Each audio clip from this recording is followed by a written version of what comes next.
amisom iyo siyaasiyiinta talahaan waxa ku soo jeedin lahaa ama dawladda federaalka ha noqoto ama dawlad goboleedyada ha noqotee in kulligood laga qaado ciidamada amisom ee waardiyeynaya oo qolo walba iyada ay soo aadiyeyso oo qolo walba horta hal la ogaado amnigu waxa uu yahay say tahay laga bilaabo fila Soomaaliya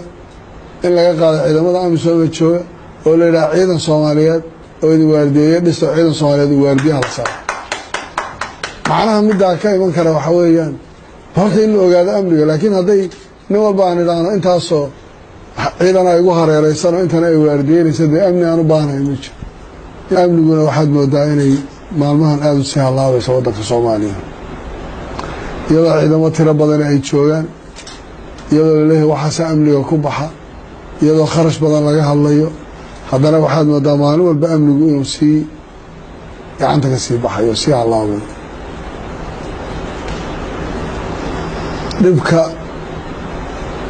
waxaan isleeyahay inta badan Soomaalida haba ku leh sababtoo Soomaalidu inay weligeed sugto oo ay tiraahdo ciidamo shayaan sugeynaa inay wax noo qabtaan baan sugeynaa inay meel la gaarsiiyaan baan sugeynaa inay amniga naga sugaan baan sugeynaa waa arrin iska adag weyn inay iyadu xisaabtanto isku tashato isku xisaabtanto ciidankooda ila abaabulo laga shaqaysiiyaa axsan waliba international kuna waxaad moodaa in laba xaalo labadaba kow inay ka gaabinayaan dhismihii ciidankii Soomaaliyeed laba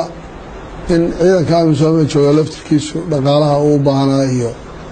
tabashadooda iyada lafteeda aan la buuxinin laguna dabagelin howlgalkoodii sida dhaqaaqi lahayn sidaa daraaddeed waxaan odhan lahaa Soomaaliya mas-uuliyadda